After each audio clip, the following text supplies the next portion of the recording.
In this lesson and module, you will learn about the importance of making content accessible to all users, what are the major types of disability and their corresponding functional limitations, and you will learn about disability demographics with reference to both the US and the global landscape.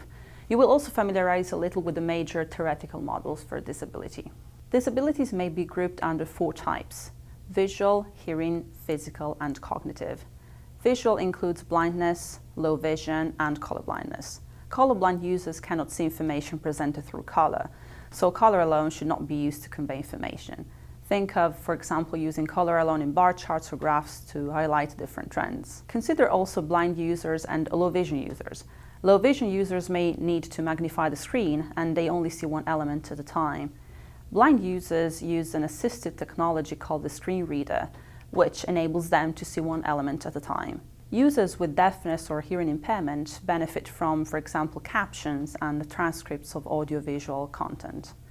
Captions are important not just for users with a hearing impairment, but also for other users. Think of, for instance, the person who does not have a quiet space to work or study and has to watch an online video at a local noisy coffee shop or at the gym. Also, non-native speakers find captions and written transcripts of audio and video beneficial to their understanding of the content. Considering physical disabilities, users with low mobility, but also blind users, cannot use a mouse.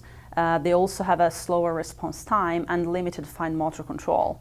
So the information presented should be also keyboard accessible. However, users with severe physical impairment may be unable to use a keyboard at all, so they interact with the device using another type of assistive technology, which we will see later. Users with cognitive disabilities may include users with a learning disability, distractibility, users who have difficulty remembering or focusing on large amounts of information. These and also inexperienced users who are not familiar with the site or the content can get easily disoriented and overwhelmed by the page content if there is a large amount of information. So this is also something to keep in mind. These figures represent the US disability demographics as of 2017. 30% of the US population have some form of disability, whether visual, hearing, motor, or cognitive. Blind or low vision users, including color blindness, account for 23.7 million. Deaf and hard of hearing, 37.2 million. Cognitive disability, 28.5 million. Motor impairment, upper body impairment, about 20 million people. What is interesting to note here is that the percentages represent people who disclose a disability. We don't know obviously the exact figures, as there may be people who deliberately choose not to disclose, those who have a disability but may not be aware of it, and those people who have a temporary disability, a seasonal disability such as asthma, which may impair them during the allergy season, or another temporary motor impairment due to an accident. Aging can also lead to impaired functionality. According to the 2017 estimates of the World Health Organization, 15% of the global population have some form of disability, of which 2 to 4% in severe form, such as blindness, quadriplegia, or severe depression. These estimates are higher than the previous WHO estimates of the 1970s, which indicated that 10% of the total population had some form of disability. This may be due to the fact that the global population is aging, and older people have a higher risk of disability. There is also a global increase in chronic health conditions that can lead to a disability, such as diabetes and cardiovascular diseases. 39 million people globally are blind, 466 million have a disabling hearing loss, and considering cognitive disabilities, it is estimated that approximately 300 million people have depression, 23 million have schizophrenia, and 50 million have dementia. Looking at physical disabilities, it is estimated that approximately 75 million people worldwide are in need of a wheelchair, but only 5% to 15% of those have access to one. Let's shift our focus now on the major theoretical models to describe disability. The medical model views disability as a problem of the person, directly caused by the disease, trauma, or other health condition that may reduce the individual's quality of life. In the medical model, management of the disability is aimed at a cure, or the individual's adjustment and behavioral change that would lead to an almost cure or effective cure. At the political level, the principal response is that of modifying or reforming healthcare policy.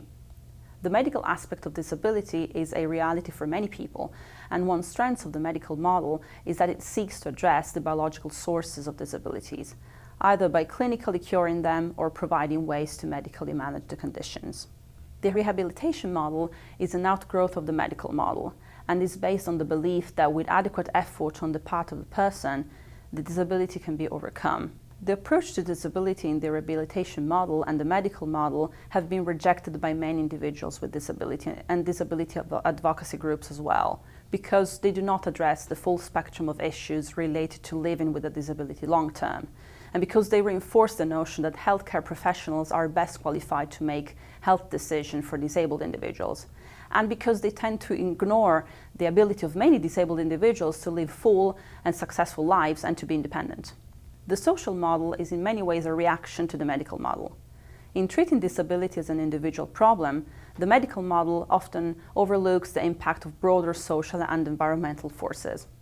The social model of disability sees disability not so much as an attribute of an individual, but as more of a complex collection of conditions, many of which are created by the social environment that involves systemic barriers, negative attitudes, and exclusion by society, deliberately or inadvertently. The social model of disability acknowledges that while physical, sensory, intellectual, and psychological variations may cause individual functional limitation or impairments, these limitations do not have to lead to disability unless society fails to take account of and include people regardless of their individual differences.